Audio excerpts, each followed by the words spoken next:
स्वागत है आप सभी को हमारा चैनल शिवाजी एकेडमी में। आइए हम पॉलिटी सीरीज का एक नए पार्ट लेसन को पढ़ते हैं, जो है आपका संविधान का संशोधन।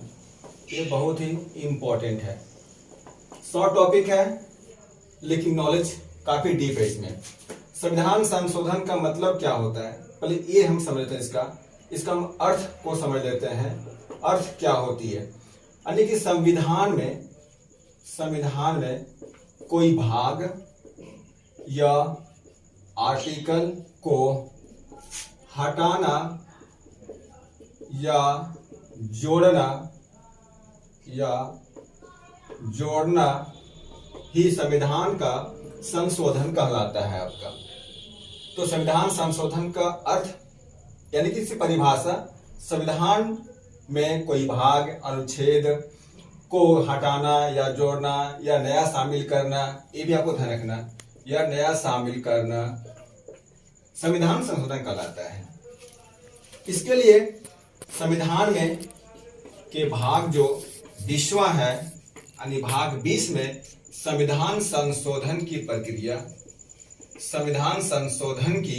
प्रक्रिया है वो आपको बताया गया है।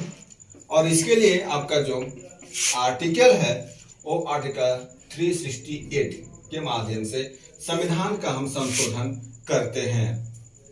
संविधान का संशोधन करने की शक्ति को देखेंगे कि इसका शक्ति किसके पास है।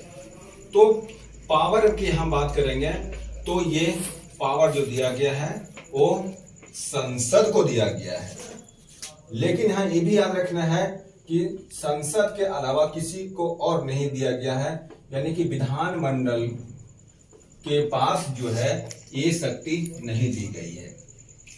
अब संशोधन की जो प्रक्रिया की जो शुरुआत होगी, प्रक्रिया की जो यहाँ पर आपका शुरुआत होगी वो कहाँ से होगी, तो संसद के किसी भी सदन से हो सकता है। यानी कि आपको यहाँ समझना है, यहाँ पे आपका लोकसभा से भी ला सकते हैं बिल को, और हम यहाँ से राज्य सभा से भी हम ला सकते हैं। तो संशोधन की प्रक्रिया हम लोकसभा से ला सकते हैं और राज्यसभा से भी हम ला सकते हैं। अब संशोधन के प्रकार को हम देखेंगे कि संशोधन के प्रकार क्या होते हैं। तो इसको हम प्रकार की बात करेंगे संशोधन का, तो इसका 2 प्रकार है मुख्य रूप से। पहला जो है विशेष बहुमत के द्वारा, और दूसरा जो है आधे राज्यों, ये आपको सुना है, आधे राज्यों की अनुमति के द्वारा। ये आपको विशेष बहुमत यानी कि 2/3 से 2/3 बहुमत से बिल पास होनी चाहिए आपका, यानी 2/3 वो बहुमत होनी चाहिए पास होने के लिए। विशेष बहुमत से क्या क्या करता है, लोकसभा आपका जो नियम है वो कई नियमों को बदल सकता है। जैसे कि आपको यहाँ पर समझना है, राज्यों की जो यहाँ पे सीमा है, उसका जो नाम है, विस्तार है, बदल सकता है। ये समझना, आपको बदल सकता है आपका, ये इंपॉर्टेंट है, आपको दिमाग से रखना। दूसरा में ये है नागरिकता नियम। नागरिकता से नियम जो है या नागरिकता से संबंधित नियमों को बदल सकता है। ये आपको यहाँ विशेष बहुमत होनी चाहिए इनके लिए बिल पास करने के लिए आपका।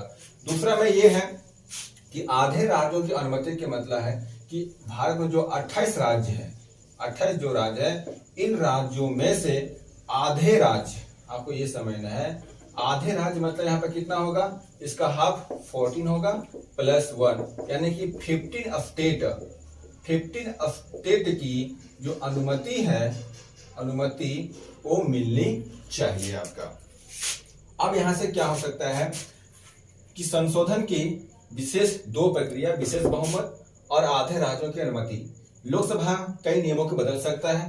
राज्य की जो सीमा किसी स्टेट का, जैसे मान लीजिए झारखंड बिहार की सीमा की विवाद है, या उसकी सीमा को घटाना है या बढ़ाना है, बिहार के लिए झारखंड में देना है या झारखंड के बिहार में देना है, ये सब विशेष बहुमत के माध्यम से संसद कर सकती है। इसमें किसी तरह का ऑब्जेक्शन स्टेट नहीं करेंगे, ये आपको दिमाग में रखना है। और दूसरा में विशेष बहुमत यानी आधे राज्यों की अनुमति से। जैसे आप लोग देखा होगा जीएसटी बिल को पास करने के लिए आधे राज्यों की जरूरत थी यहाँ से। अब यहाँ पे संविधान संशोधन की जो प्रक्रिया इतना होने के बाद राष्ट्रपति के पास जाता है। आपको समझना है कि विधेयक को, संविधान संशोधन के जो विधेयक है, ये जो विधेयक है राष्ट्रपति पास करता है। आपको समझना है कि विधेयक को राष्ट्रपति पास करता है। जैसे विधेयक पास करेगा वैसे ही यह कानून बन जाता है, और कानून बनने के बाद जो भी उस देश के नागरिक है सभी को पालन करना पड़ता है, चाहे कोई भी निकाय हो, चाहे यहाँ पर सरकार ही क्यों ना हो, उसको भी मानना पड़ेगा। लेकिन ये भी आपको समझना है कि इस विधेयक को संशोधन की प्रक्रिया में राष्ट्रपति इस विधेयक को रोक नहीं सकता है। ये बहुत इंपॉर्टेंट, ध्यान रखना, रोक नहीं सकता है इस अधिनियम को। दूसरा में यह है कि पुनर्विचार के लिए नहीं भेज सकता है।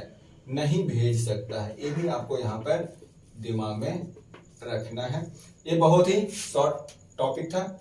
यदि हमारा पढ़ाने का तरीका समझ में आया होगा, आपको अच्छा लगा होगा, तो चैनल को सब्सक्राइब, कमेंट, लाइक कर दीजिएगा। धन्यवाद।